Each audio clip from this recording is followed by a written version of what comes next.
Assalamu alaikum wa rahmatullahi wa barakatu. Ahalin wannan zauri mai albarka muna muku fatan alkhairi, muna fatan kowa na lafiya. To masha Allah. A yau insha Allah ba tare da bata lokaci ba mun zo muka da wata fa'ida muhimmiya kuma jarraba fa'ida wadda take ta soyayya kamar yadda kuka gani wannan sirrin a rubuce kamar haka. توكلوا يا خدام هذا الوفق بجلب وتحييج سعدية بنت صفية إلى محبة حسين ابن لبابة ko kuma libabatu.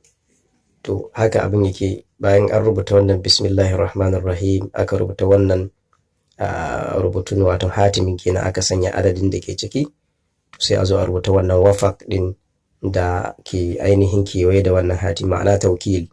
Bayan haka sai a zo a rubuta tsakiya Hussein bijalbi Sa'adiyya.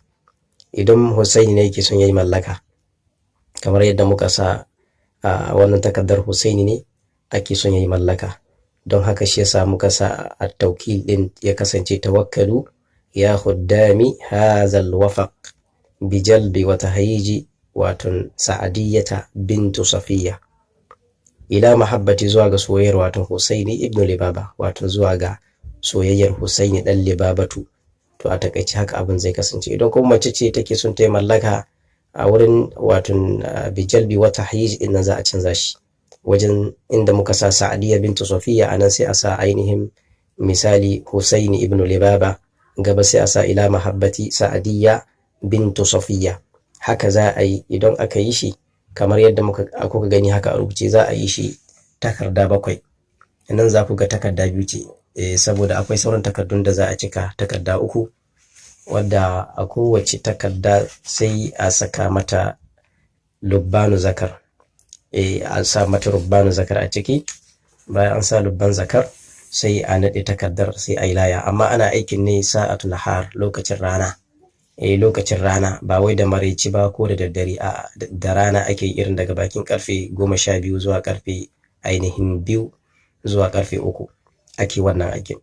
Bayan an sa lubban zakar sai a samu farin zare kamar wannan farin zare kamar wannan sai a nade takardar da shi sai a ba wanda aka yi ma aikin kullun ya rika konewa bayan sallar isha'i har zuwa kwana 7. To insha Allah ta'ala wanda aka yi ma aikin ko wanda aka yi ma aikin zai kasance yana mai tsananin tunawa da kai kuma yana mai tsananin soyayyarka, wato soyayyarsa za su dawo soyayyarka za ta shiga a zuciyarsa, wanda zai neme ka izo inda yake inda kake ko da ainihin ba ku shiri da shi.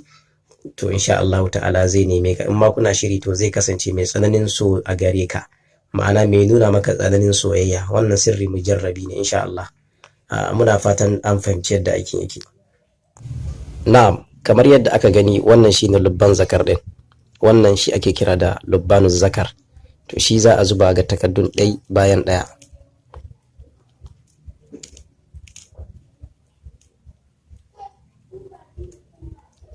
Za a zuba ga takardar ɗaya bayan ɗaya. Kamar haka za a zuba kamar yadda aka gani. Kowanne takarda an zuba masa lubbanu zakar. Idan kuka duba da kyau kowace takarda an zuba mata lubbanu zakar. Haka za a yi sai a naɗe dukkanin layin guda 7.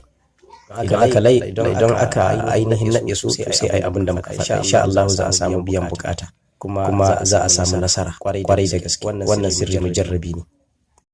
Kamar yadda aka gani haka ga watan layin mun naɗe su guda 4 kamar haka.